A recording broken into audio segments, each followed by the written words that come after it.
Star fruit ములక్కాళ్ళు పులుసు చేయడం కోసం ఇగోండి ఫ్రెష్ ములక్కాయలు చెట్టు కోసి తీసుకొస్తున్నాను.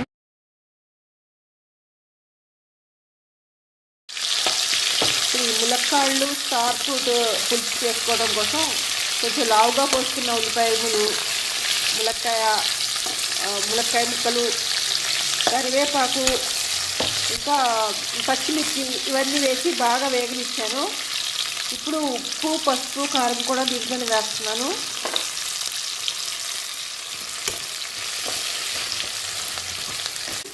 ఇదివరకు కూడా నేను స్టార్ ఫ్రూట్ తోటకూర కాళ్ళు పులుసు కూడా చేసి చూపించాను. ఇప్పుడు కూడా అలాగే అవన్నీ వెట్ గ్రైండర్లో వేసుకొని చక్కగా చిక్కటి పులుసు చేసి చూపిస్తాను అనమాట. ఉల్లిపాయల పేస్టు వేస్తున్నాను. ఇది చిక్కదనం కూడా కోసం వేస్తున్నాము. కొంచెం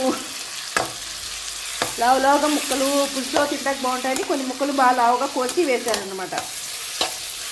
ఇప్పుడు కొంచెం వేగిన తర్వాత టొమాటోలు కూడా నేను వెట్ గ్రైండర్లో వేసుకున్నాను. ఇలా ఉంటుంది, బాగుంటుంది, నురగరాదు.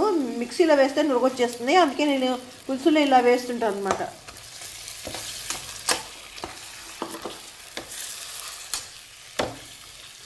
ఇది కొంచెం సేపు బాగా వేగిన తర్వాత వాటర్ పోసి ఈ ములక్కాయలు ఇవి అన్నీ బాగా ఉడకనివ్వాలి. ఉడికిన తర్వాత లాస్ట్లో 5 నిమిషాల ముందే స్టార్ ఫ్రూట్ వేయాలి. అది ఊరికనే ఉడికిపోతుంది అనమాట. అందుకని ముందు ఈ ములక్కాయ ముక్కలు మునిగేదాకా వాటర్ పోసాను.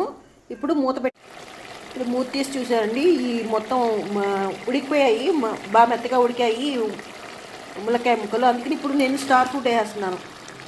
స్టార్ ఫ్రూట్ వేసి కొంచెం అటు ఇటు కలిపి ఇంకొక 5 మినిట్స్ పెడితే అయిపోతాయి అన్నమాట. అవి ఇందులో పులుపు దిగుతుంది. మనం ఇంకేం చింతపండు అది ఏమి ఎక్కర్లేదు, టమాటాలు కూడా ఉన్నాయి కాబట్టి సరిపోద్ది.